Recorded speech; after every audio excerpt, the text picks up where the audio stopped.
সামুদ্রিক মাছ কিন্তু শরীরের জন্য অনেক বেশি উপকারী আর মজা তো আছেই। এই যে এটা দুপুরে রান্না করেছিলাম সামুদ্রিক সুরমা মাছ। অনেক বেশি মজা হয় আসলে সুরমা মাছ। যাই হোক, এরপরে হচ্ছে যে সবজির বাজার করা হয়েছে, এখন এগুলা কেটে নেওয়া হবে। রাত্রে সবজি রান্না করব। সবকিছু পরিষ্কার করে নেওয়া হয়েছে। ২ কেজির মতো আসলে সবজি ফেলে দিতে হয়। দেখা যায় যে এই যে সবজির ডাঁটাগুলা ফেলে দিতে হবে।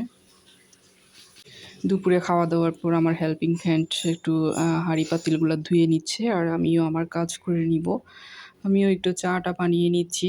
আর শীতের দিনে তো বিকেলের চা-টা একটু মশলা জাতীয় চা হলে আরও বেশি মজা হয়। যাই হোক, এই যে চা-টা বানিয়ে নিলাম। এখানে দারচিনি, এলাচির রং দিলে মানে পাউডার দিলে কিন্তু এই চা-টা খেতে অনেক বেশি মজার হয়। মশলা চা, দারচিনি, এলাচি পাউডার বিশেষ করে এই ২ টা দিলে আমার কাছে খুব বেশি ভালো লাগে। যাই হোক, বিকেলবেলা তো গরম, গরম চা-টা খেয়ে নিলাম। ধোয়া ওঠা গরম, গরম চা। এরপরে হচ্ছে আমি রান্নাতে চলে যাব, রাতের রান্না। এদিকে আমার হেল্পিং হ্যান্ড এই যে মূলা শাক কেটে নিয়েছে আর মূলা আর সিম, আলু এগুলো দিয়ে আজকে শুটকি দিয়ে রান্না করব। শুটকিটা অনেক বেশি মজার হয় গাইস। তাই শুটকি দিয়ে যদি এই সবজিটা শীতের সময় রান্না করা হয়, অমৃত স্বাদের হয়। সবকিছু প্রিপারেশন নিয়ে নেওয়া হচ্ছে। আর এদিকে আমার ২ মেয়ে বসে, বসে ওরা খেলতেছে। বাচ্চারা বিকেলবেলা একটু টাইম পাস করতেছে। খেলাধুলা করতেছে টুকটাক। ফারিস্তা মা আর তার মেজো বোন ২ জন একসাথে। এই ফাঁকে আবার আমার হাসব্যান্ড আসার সময় একটা কেক নিয়ে এসেছি। এটা জাস্ট দেখার জন্য স্বাদটা কেমন।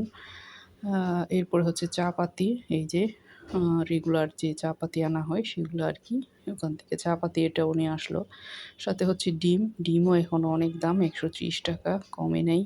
আরও বেড়ে যাচ্ছে দিন, দিন। বাড়তির দিকে আর কি, আসলে কমার কোনো কাজ নেই। এই যে কেকটা এনেছিল আর কি, এটা কিন্তু ৳২০ ছিল এই কেকটার দাম। খারাপ না, ভালোই। মজার ছিল বলতেছে বাচ্চারা। যাই হোক, এদিকে ডিমগুলোও একটু ক্লিন করে ধুয়ে নেওয়া হচ্ছে। আমি সবকিছু ধুয়ে রাখি, আমার হেল্পিং হ্যান্ড ডিমগুলা ভালো করে ধুয়ে পানি ঝরিয়ে তারপরে রাখবে। আর এদিকে সবজি তো কাটা হয়ে গিয়েছে, সবকিছু ধুয়ে নিলাম। এখন রান্নাতে চলে যাব। মূলার শাক ভাজি, এটা তো আমার অনেক বেশি ফেভারিট। আর হচ্ছে এদিকে যে শুটকি দিয়ে বসিয়ে দিয়েছি।